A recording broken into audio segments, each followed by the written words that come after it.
Veíamos la vez pasada, empezamos a ver el tema del Mayflower, el mito de una América masónica, y mencionamos también sobre esos pasajeros y su lucha por la libertad. Hablamos de Robinson, hablamos de William Bradford, que condujeron esa pequeña congregación que, aunque estaba empobrecida, no dejaron de buscar influenciar a los creyentes ingleses, alertándolos sobre la necesidad de regresar al camino de Dios, pues de encontrar ese camino por medio de las escrituras.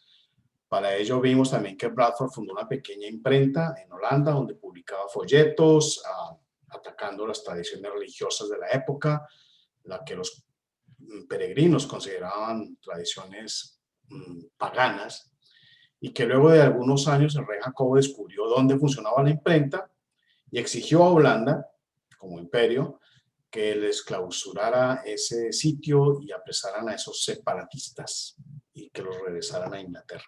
Para ese momento, los peregrinos habían encontrado su libertad religiosa en Holanda, pero debieron soportar el libertinaje, la libertad de los otros que llegaban a ese lugar, a Ámsterdam y a Leiden, donde estaban, en búsqueda de otras libertades de tipo sexual y de otro tipo de libertades religiosas.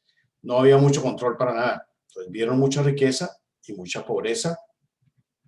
Y mencionamos que los hijos tenían que trabajar muy pequeños, desde los 5 años de edad. Así que deciden que es el momento, después de 12 años, que es el momento de partir al Nuevo Mundo, partir a América. Y ese debate sobre si debería hacerse el viaje o no se extendió durante meses, hasta que decidieron hacerlo a pesar del miedo.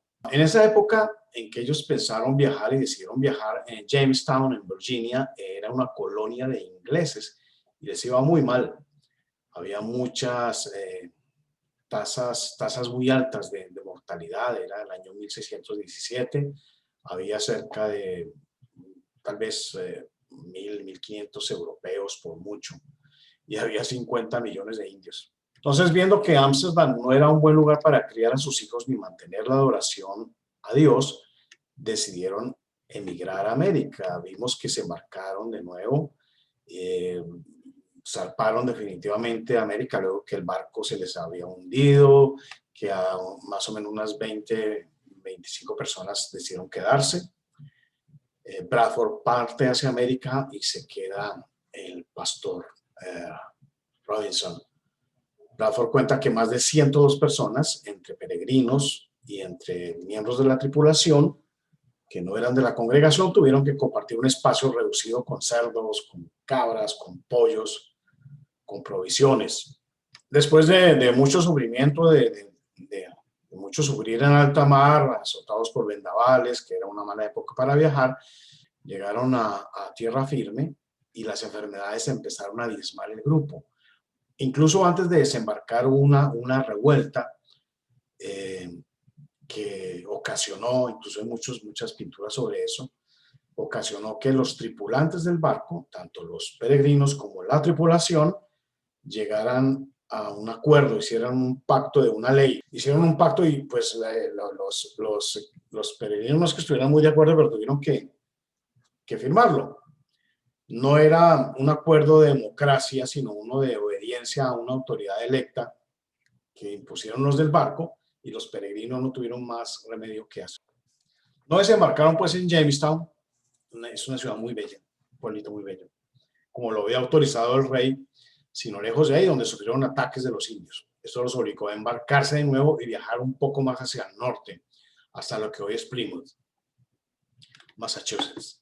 El 11 de noviembre desembarcaron, pero la esposa de Bradford, hay gente que trata de ocultar esta verdad, pero es una verdad, ella se suicidó. Hay gente que dice que no, que fue que se ahogó, que se lanzó del barco, no, que se cayó, pero no sé. La realidad es que se suicidó y Bradford quedó sumido en la depresión. El 25 de diciembre de 1620 empiezan la construcción de un poblado, ya en Plymouth. Entre tanto, las enfermedades habían matado casi a diario a una persona. En marzo de 1621 habían muerto casi todos, según narra Bradford.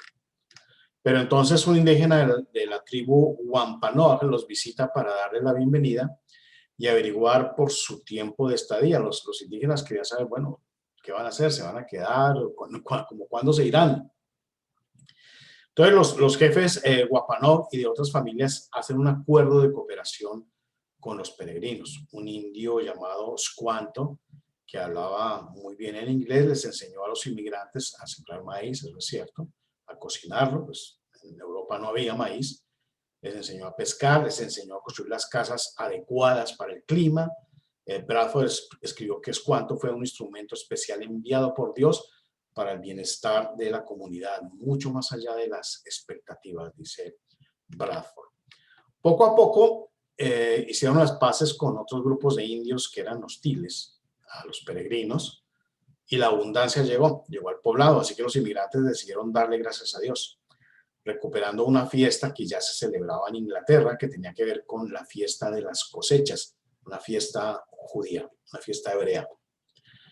Cuando empezaron la celebración, el jefe Massasoit de los Wampanoag llegó acompañado de 90 guerreros, pero no llegaron a combatirlos ni a destruirlos, sino a unirse a la celebración. Entonces, indígenas, colonos, comieron de ese maíz cosechado. Los indios contribuyeron al festín con como 5 o 6 venados, una comida considerada por los Wampanoag como de muy buen estatus, de muy buen nivel, solamente para las personas que eran dignas de alta estima, o sea, los tenían en alto aprecio a los peregrinos. Fueron 3 días de comida y fiesta, marcó el inicio de una paz que duraría 50 años. O sea, convivieron 50 años en paz. En 1623, con la promoción del gobernador William Bradford, se formalizó esta fiesta como tradición. Es lo que se conoce hoy en día como el Thanksgiving, el Día de Acción de Gracias. Entonces, sea cual fueran los intereses de los indígenas y de los europeos para celebrar estas alianzas, el sustrato de este viaje que empezó en Inglaterra, pasando por Holanda, con prisiones, con muertes, con persecuciones, fue la necesidad imperiosa de un grupo de personas que solo buscaban poder estudiar las Escrituras y aprender de Dios sin la intervención de nadie más que la guía divina. Ese solo espíritu los animó a aguantar lo que padecieron y a ver en cada nueva etapa de esa búsqueda la fuerza necesaria, encontraron la fuerza necesaria para seguir adelante, para encontrar esa tierra donde pudieran adorar a Dios como ellos lo estaban entendiendo en las Escrituras. Ese sentimiento, esa búsqueda, ese estado donde prevalecieran los principios cristianos, es lo que movió luego a los norteamericanos a liberarse del yugo inglés y a independizarse, estableciendo una nueva nación que fue fundada sobre esos mismos valores de los peregrinos.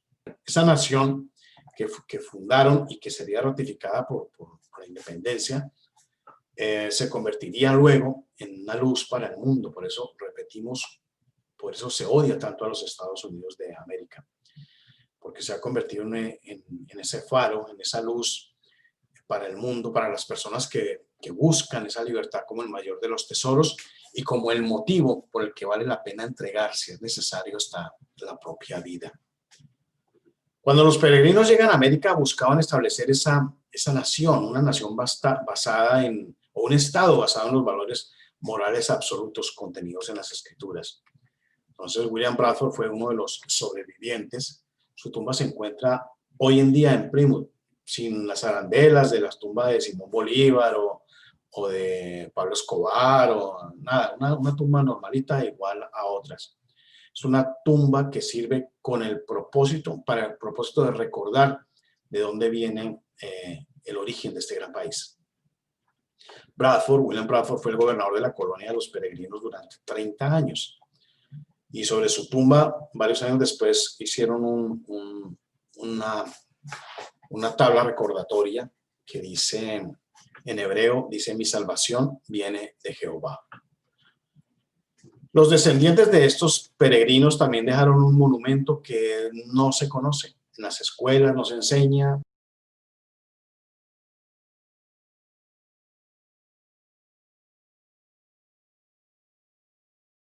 Fue un monumento que no han enseñado en las escuelas. Fue un monumento que erigieron los descendientes de estos valientes peregrinos, y es un monumento tan hermoso como desconocido.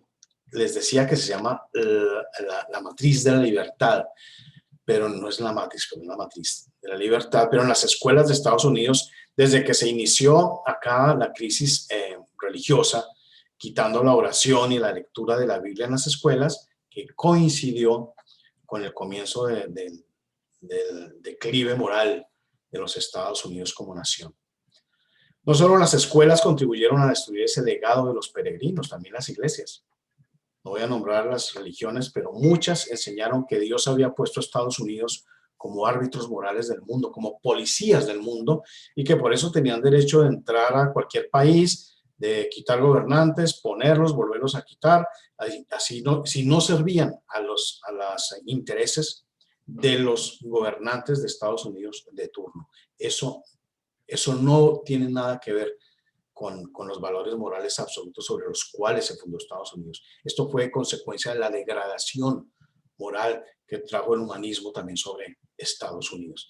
Los peregrinos sabían que eso podía suceder y por eso dejaron su legado, que fue erigido por sus descendientes y al que llamaron la matriz de la libertad, la receta para conseguir y para mantener esa libertad.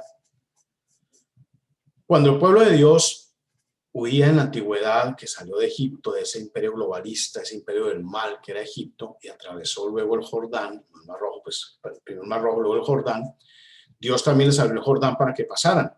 Y les dijo que cuando estuvieran cruzando el Jordán recogieran unas piedras, recogieran unas rocas del fondo del río y las pusieran en lo alto del monte Gilgal, que es donde los samaritanos celebran su Pascua, entre comillas, hasta el día de hoy. Les dijo que tomaran eso, lo pusieran en ese monte y erigieran un monumento. ¿Para qué? Para que cuando sus hijos pregunten qué son esas piedras, así les dijo Dios, ustedes les dirán que son la prueba de que Dios abrió el mar y los trajo a salvo a la tierra prometida. La matriz de la libertad es algo parecido. Nos muestra... La matriz de la libertad es algo parecido. Nos muestra que Dios los trajo a este mundo y enseña sobre la estrategia específica. Eso es lo importante. No es un monumento ahí porque sí, sino es una estrategia, es un monumento diseñado para que sirva de ejemplo a las futuras generaciones. Es esa matriz de la libertad. Y enseñan sobre la estrategia específica para mantener esa libertad, por si acaso, como ha sucedido, algún día se olvidara lo que hizo a esta nación, Estados Unidos, un país libre. El monumento está en Plymouth, está en Massachusetts, Sean, por si acaso algún día quiere ir. Está ahí donde nació la colonia americana de los peregrinos y donde está la misma tumba de Bradford, no en el mismo sitio, pero está muy cerca, está en un vecindario muy normalito de Plymouth. El monumento se terminó en 1889 y a pesar de que se llamó la matriz de la libertad, ahora ese nombre le pusieron, por ahí lo refundieron y le pusieron como monumento a los antepasados, para que se olvide la importancia de este monumento. Es un monumento, empezando por ahí, que mide 25 metros, 180 toneladas de granito sólido. Es el mayor monumento de granito de todo Estados Unidos. Pero ni así, ni por esa razón, se le considera un sitio turístico, ni las escuelas enseñan siquiera dónde queda esto. Su construcción duró 70 años. Se hizo con dinero del Congreso y con la legislatura de Massachusetts. Se construyó para que sirviera de recuerdo, como ya lo mencionamos, y es el mayor legado de los peregrinos. En caso de que se olvidara cómo se forja la libertad, en caso de que sucediera, recordar cuál es la fórmula y por qué se ha olvidado. Hay un bello documental que yo se lo voy a pasar cuando lo quieran, que habla de cómo como nación, dice ahí, ese monumento nace, dice, el documental dice, como nación hemos intentado muchas formas de cambiar el país, pero esta manera, la manera de los peregrinos, que se resume en ese monumento, es la única que ha funcionado. O sea, en los tiempos modernos han hecho de todo, pero la única que ha funcionado fue la que instauraron los peregrinos. Voy a hablarles un poquito de esa acuerdo, matriz de la libertad, y es la estrategia con la que se forja o se forjó la libertad de esta nación. Si alguien quiere usar alguna otra estrategia, pues no ha funcionado, no ha funcionado. La estatua se erige sobre todo el monumento. Hay una palabra que tiene la inscripción que dice fe. Esa fe, la estatua que está sobre la fe, tiene una mano, tiene un dedo señalando hacia el cielo, porque en el cielo está Dios, el Dios de la Biblia, Jesucristo. Esto significa que ellos creían que la única fe que podría traer la libertad al nuevo mundo era la fe en el único Dios verdadero, el Dios de la Biblia. La estatua de la fe sostiene en la otra mano, sostiene una Biblia abierta, lo cual indica que la leían, que eso les daba la fe y así obtenían la sabiduría de Dios. Y ahí tiene una estrella en la frente que lo indica. Hay otras estatuas debajo de esa de la fe, unidas a ella. Significan que sin ella, sin la fe, todo se cae, todo se desmorona. La fe es el principio de todo. La estatua que le sigue abajo es el de la estatua del carácter y la moral, que conforman la libertad interna, que es el comienzo de cualquier libertad. Esa estatua de la moral no tiene ojos. Eso lo hicieron a propósito. Eso significa que mira hacia adentro de sí misma, y que indica que hay una transformación del corazón interno que causa la transformación externa, como lo dicen las Escrituras. Por eso los valores morales absolutos como base para la formación de una nación. Ya vamos entendiendo. La moral, esta estatua de la moral tiene en su mano izquierda los 10 mandamientos y en la derecha la voluta de la revelación, como donde se enrollan los papiros antiguamente, donde cuando uno ve una película, las cosas esas grandes, donde esa es la voluta. Eso significa que para tener moral se necesita un estándar, una referencia moral absoluta, incambiable, inmutable, Dios. Que debe haber una transformación, primero una transformación interna, de permitirle a Dios que nos cambie primero, que nos cambie nuestras mentes, que nos cambie nuestro corazón. Ahí viene lo que hablamos, desaprender lo malo. Para ellos la moral empezaba en el corazón, no afuera, adentro. En la Inglaterra de donde huyeron se imponía desde arriba, desde el poder del rey, del gobernante, del tirano. Él decidía, igual que en todos los imperios humanistas, lo hacían los emperadores, los reyes, los líderes religiosos. Ellos decidían lo que era bueno y lo que era malo. La gente obedecía sin tener ningún convencimiento y sin sentirlo adentro, sin interiorizarlo, sin tenerlo primero en su corazón. Los cristianos, como ya le hemos dicho aquí muchas veces, pensamos que ese cambio nace primero en el corazón. Los cristianos creemos que Dios produce ese cambio interno que luego se manifiesta en un cambio en las acciones que nosotros hacemos, por una redundancia.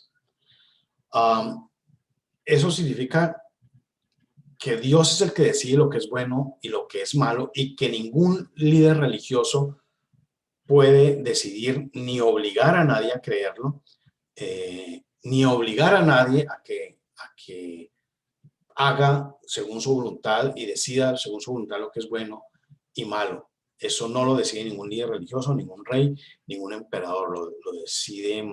Lo definen las Escrituras y nace como consecuencia interna del actuar de cuando uno lee las Escrituras. Nace dentro de cada creyente.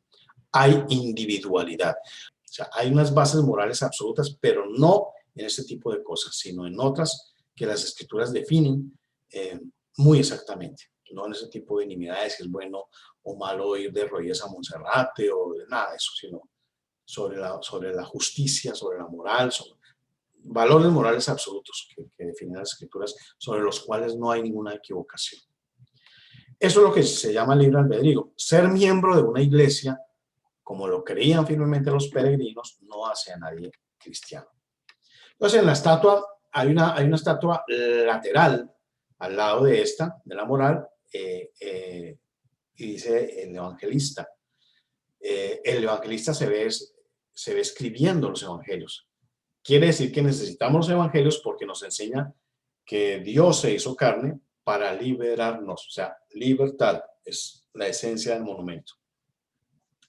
Y esa libertad que nos dio Dios y que nos trajo Dios mediante su sacrificio, el sacrificio de su Hijo Jesús. Entonces, hasta el momento del movimiento que originaron los peregrinos se creía lo contrario. Pero ellos, leyendo las Escrituras, encontraron que la moral empieza internamente con el Evangelio, no con el rey, no con el obispo, no con el líder religioso, sino con las Escrituras. Empieza internamente mediante ese proceso de leer las Escrituras. Y que esa lectura de las Escrituras es la que va formando la fe. Y que la fe va transformando a las personas. Eso es lo que creían los peregrinos. Por eso es que el globalismo ha hecho quitar la lectura de las Escrituras de las escuelas, incluidas las escuelas de Estados Unidos. Ellos saben lo peligroso que puede ser el conocimiento de las Escrituras, lo peligrosa que puede ser la Biblia para el proyecto globalista. Entonces, la lectura de las Escrituras logra que las personas entiendan lo que es bueno y malo, lo decidan internamente desde la óptica de su creador. En cambio de que se lo digan los reyes, los emperadores, los presidentes, los congresistas, los líderes religiosos, solamente Dios. Eso es muy peligroso, ¿verdad? El monumento también nos enseña otra estatua, es la ley. Entonces, a pesar de que la Biblia nos muestra, las Escrituras nos muestran lo que es bueno, lo que es malo, se necesita una ley que aplique por igual para todos, que nos permita vivir en grupo, en sociedad, en conjunto. Vuelve el ejemplo. ¿Es malo ir a fiestas, sí o no? Pues que cada uno mirará como en su libertad cristiana. Pero que el Estado me venga a mí a decir si es bueno o es malo ir a una fiesta, o que si me meten a la cárcel por usar o no usar estas máscaras para el coronavirus, eso es grave, eso es grave. Entonces, hay cosas sobre las que no puede decidir el Estado, que son esas cosas que trae la libertad religiosa, la libertad interna, pero hay otras cosas que deben ponerse como ley para todos, basadas en los valores morales absolutos de las Escrituras. Entonces, esa estatua de la ley nos está diciendo en ese monumento que se necesita la ley para que sirva de base para la sociedad. Debe haber un orden en la sociedad. Los principios de la ley de Dios se relacionan siempre con la ley civil. De hecho, la Constitución de Estados Unidos, que es la primera constitución del mundo, se basó precisamente en los valores morales absolutos de las Escrituras. Es la primera constitución y de ahí toman como ejemplo todo el resto de las naciones, sus constituciones, incluidas las muchas que se originaron en la Revolución Francesa. Intentaron copiar la americana, pero sin el componente de las Escrituras, y por eso tuvieron que hacer muchísimas, ninguna les funciona. Esta forma de ley contiene igualdad, por eso en la mano derecha se extiende hacia el frente en señal de misericordia, hacia una estatua que también se llama misericordia, y hacia quienes se someten a la ley. Esta clase de ley tiene ese grado de equidad. Eso lo muestra la otra estatua, que está al otro lado de la misericordia, y la estatua de la justicia. La justicia sostiene en su mano esa balanza que representa la justicia y la equidad, la igualdad ante la ley, sean pobres o sean ricos. Que cuando se comete un delito, nos enseña esta estatua, este monumento, el castigo debe ser igual para pobres y para ricos. No importa si se ha sido presidente de la República o jornalero o lo que sea. Tiene que existir igualdad ante la ley. Ese es un principio cristiano. Del otro lado se ve una estatua que representa lo que no tienen las naciones humanistas y tiranas, ya lo mencionábamos hace un momento. En la América prehispánica, los incas, los aztecas, los muiscas, los caribes, los mayas, los arahuás, los que quieran, funcionaba una justicia que dependía del capricho del cacique o del gobernante.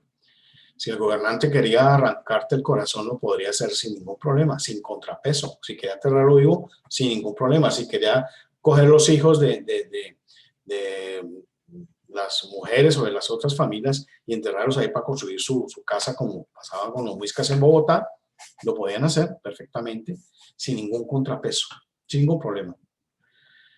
Esa estatua se llama la misericordia. La misericordia va al lado de la ley, según este monumento, porque debe estar junto a la ley. Se necesita la misericordia junto con la ley, junto con la gracia también.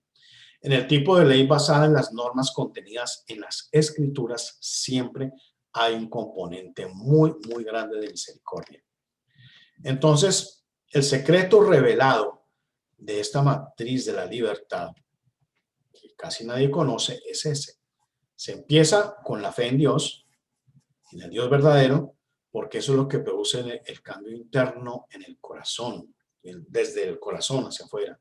Las escrituras nos dan entonces la medida para juzgar lo que es bueno y lo que es malo en este mundo gobernado por Satanás, un mundo globalizado, un mundo bajo el poder de Satanás. Recuerden que Satanás sigue siendo el gobernante legal de este mundo y eso no hay que olvidarlo. Podemos liberarnos de ese yugo temporal, pues obedeciendo a Dios, acatando lo que Dios dice que es bueno y lo que Dios dice que es malo. Con base en esas normas morales absolutas, podemos diseñar un sistema moral, una ley en este mundo, una ley que sirva como base para una sociedad libre, que tenga muchas probabilidades de éxito, que cuando se cometa un delito se pueda imponer justicia, pero que también se tenga el componente bíblico de la misericordia. O sea, una sociedad que pueda mostrar misericordia al imponer esa justicia. Entonces, una vez se construye una sociedad así, hay que educar a las nuevas generaciones y hay otra estatua. Una vez creada esa matriz de libertad, hay que transmitirla a las nuevas generaciones. Esa es la otra estatua del monumento, se llama la educación. Es muy interesante el monumento. La educación abre la palabra, la estatua de la educación tiene la palabra de Dios, porque es la fuente del conocimiento, y le colocan la corona de la victoria. Ella educa a sus propios hijos y eso le da victoria. ¿Por qué? Porque ha preparado a sus hijos en el camino que deben recorrer. Les ha enseñado lo que deben recorrer para que sus hijos enseñen a su vez a sus propios hijos sobre esta verdad que es la base de la civilización libre.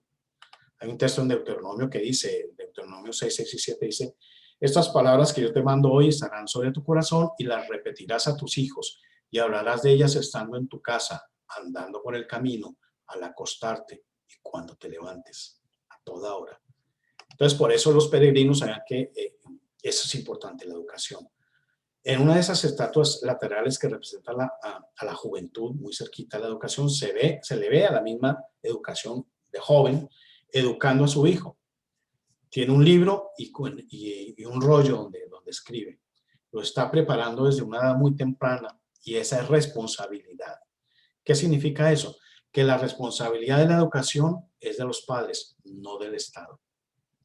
Los peregrinos salían de un sistema autoritario y entendían que los niños no deberían ser educados por el Estado en una escuela estatal. Esa versión cristiana difiere de la humanista.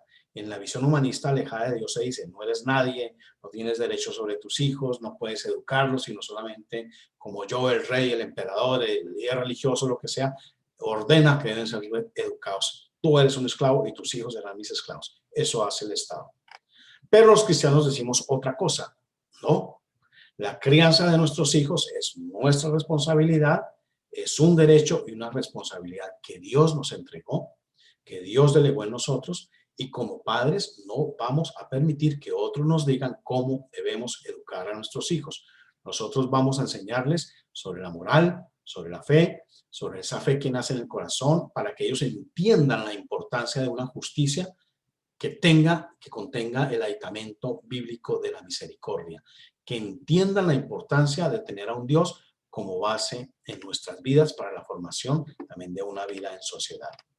Hay otra estatua que queda al lado, que es de una persona mayor que representa la sabiduría de los abuelos. O sea, en una sociedad basada en valores morales absolutos, los ancianos tienen un papel importante, no como en nuestras naciones humanistas, donde se les manda a un ancianato, donde se les aplica la eutanasia, donde donde se les manda el virus para que los acaben más rápido. No, aquí en una sociedad cristiana la sabiduría de los ancianos es apreciada. Los ancianos tienen un papel muy importante, tanto en la familia como en la sociedad. En esta estatua vemos que en la mano izquierda del anciano sostiene una Biblia. Siempre aparece la Biblia en todos lados. La tiene abierta. Y también están las tablas de la ley, los 10 mandamientos, que el anciano conoce muy bien. No las tiene ahí leyendo, están a su lado. Las conoce bien debido a su edad. Y señala también hacia un globo terráqueo, lo que significa que le muestra a las generaciones más jóvenes, tanto a su hija, que es la estatua joven de la justicia, les está mostrando cómo funciona el mundo desde una perspectiva bíblica. Y todo el monumento se dirige también les voy a mostrar todas las fotos, las pueden publicar acá, hacia otro nombre que tiene la estatua que se llama Libertad. Es otra estatua, es un hombre. Es el hombre de la libertad, está sentado sobre ese letrero que dice Libertad. O sea que sobre el fruto de la matriz de la libertad, esta estatua es el resultado de todo ese proceso. Sostiene una cadena rota en su mano izquierda, donde antes estaban encadenadas sus piernas, pero ahora lo vemos libre, él lo expresa su rostro, está victorioso, airoso, como diciendo yo soy libre, pero tengo que defender esta libertad. O sea, está armado. Tiene una garra sobre su hombro derecho, la cual pertenece a la piel que cuelga de él, es la cabeza de un león que representaba en ese momento el estandarte del tirano inglés. El estandarte de la corona inglesa es un león. Entonces, él ha vencido y ha matado al león, y eso se ve en la estatua lateral. Aquí se ve al hombre de la libertad con un pie puesto sobre el pecho del león de la tiranía, y los peregrinos lograron esa victoria sin violencia, solamente con los principios de Dios. Este hombre de la libertad es poderoso, es fuerte, se defiende, tiene una espada en la mano. Está armado, tiene licencia. Y está listo para proteger a su familia, para defender las leyes que crearon y los valores, su carácter y su fe, y la manera de educar a sus hijos.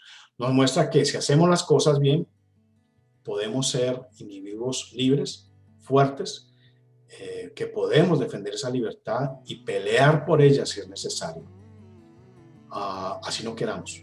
Esa estatua nos muestra que si no se quiere, pero se está preparado, o sea, tal vez no se quiera, pero se debe estar preparado para esa pelea y hacerlo a la manera de Dios. Si se hace a la manera de Dios, se tendrá la bendición y se asegurará la victoria, y terminamos a tiempo. Vamos en el próximo lunes a mirar ya este tema que mencionamos de Lincoln, porque algunos dicen que son valores masónicos, pero era importante dedicar este capítulo de hoy a esta matriz de la libertad, que es muy, muy importante para entender cómo se forja esta nación, cómo nació esta nación y por qué hay intereses globalistas interesados en destruirla. Entonces, voy a acabar esta sesión. Volvemos a entrar con el mismo link para responder preguntas si hay.